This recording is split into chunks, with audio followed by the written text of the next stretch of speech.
Hi friends, எல்லோரும் நல்லா இருக்கீங்களா? புத்தரின் கதை இன்னைக்கு பார்ப்போம். புத்தனாவது சுலபம், ஆனால் புத்தனின் மனைவியாய் இருப்பது. புத்தரின் ஞானம் பெற்றதும் தன் மனைவி குழந்தையை பார்க்க போகிறார். மனைவி கேட்கிறாள், என்னை விட்டு போனது பரவாயில்லை, ஆனால் என்னிடம் சொல்லிவிட்டு போயிருந்திருக்கலாமே. நான் ஒன்றும் உங்களை தடுத்திருக்க மாட்டேன். ஆனால் நீங்கள் என்னை நம்பவில்லை என்ற நினைப்பே என்னை இத்தனை காலமும் மிக நோகடித்து விட்டது. ஏன் என்னை காயப்படுத்தினீர்கள்?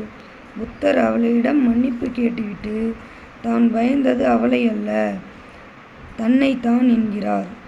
மனைவி மகனின் முகம் பார்த்தால் தான் உறுதி குலைந்து அங்கேயே தங்கிவிடுவேன் என பயந்ததாய் கூறுகிறார். அடுத்து அவர் மனைவி மிகச் செறிவான ஒரு கேள்வி கேட்கிறார்.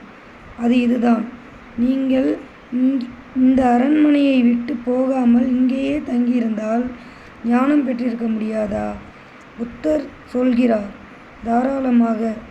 அதற்கு நான் மலை, காடு, ஆசிரமங்கள் எல்லாம் தேடி அலைய வேண்டியதில்லைதான். ஆனால் இங்கிருந்து ஓடிப்போகும்போது நான் அதை அறிந்திருக்கவில்லை.